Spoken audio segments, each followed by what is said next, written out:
শ্রাবণ মাস শিব ঠাকুরের মাস।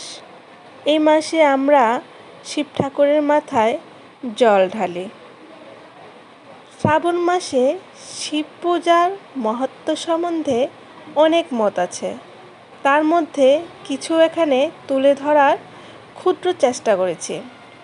পুরাণে বর্ণিত ঘটনাবলীর মধ্যে সমুদ্র মন্থন একটি গুরুত্বপূর্ণ ঘটনা। কথিত আছে সমুদ্র মন্থন এই শ্রাবণ মাসেই হয়েছিল। সমুদ্র মন্থনে উত্থিত হলাহল বিষ থেকে পৃথিবীকে রক্ষা করার জন্যে মহাদেব স্বয়ং সেই বিষকে নিজ কণ্ঠে ধারণ করেছিলেন এবং তার প্রভাবে মহাদেবের কণ্ঠ নীল হয়ে ওঠে। সেই জন্যে মহাদেবের আরেক নাম নীলকণ্ঠ। সেই বিষের প্রভাব এমন ছিল যে স্বর্গের সকল দেবতা শিবের মাথায় গঙ্গা জল ঢালতে থাকেন সেই বিষের জ্বালা কমানোর জন্যে। এই দুই ঘটনাই ঘটেছিল এই শ্রাবণ মাসে।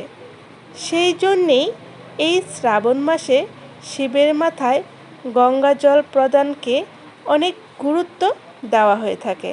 হ্যালো বন্ধুরা, তোমাদের যদি আমার এই ভক্তিকথা চ্যানেলটা ভালো লাগে তাহলে সাবস্ক্রাইব করে অবশ্যই পাশে থাকবে।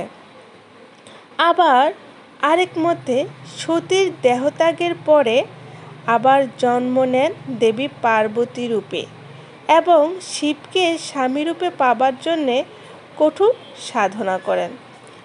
দীর্ঘ সাধনার পরে শিব সন্তুষ্ট হয়ে পার্বতীকে বিবাহ করতে সম্মতি প্রদান করেন এবং কথিত যে এই শ্রাবণ মাসেই শিব পার্বতীর পুনর্মিলন হয়। সেই জন্যে শ্রাবণ মাস শিব ভক্তদের কাছে অনেক মহত্বপূর্ণ।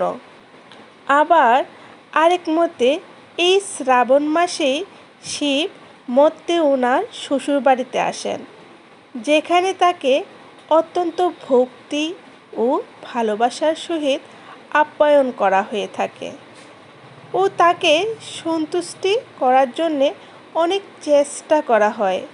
তাকে পঞ্চামৃত দুধ, দই, ঘি, মধু ও কৌশোদক দ্বারা অভিষেক করা হয়ে থাকে। যেহেতু শিবের শ্বশুরবাড়ি মর্তে এবং এই শ্রাবণ মাসে শিব মর্তে আগমন করেন, সেহেতু এই মাসেই শিব তার ভক্তদেরকে অনেক কাছে চলে আসেন। অল্পে সন্তুষ্ট শিব ঠাকুর তার ভক্তদেরকে সুখ ও সমৃদ্ধির আশীর্বাদ স্বরূপ প্রদান করেন। সেই জন্য মর্ত্যবাসীদের কাছে শ্রাবণ মাস অনেক মহত্বপূর্ণ।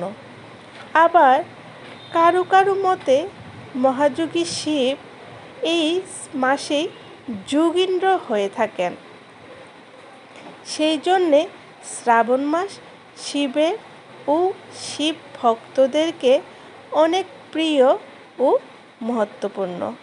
হর হর মহাদেব, জয় ভোলানাথ, জয় শিবশম্ভু, হর হর মহাদেব।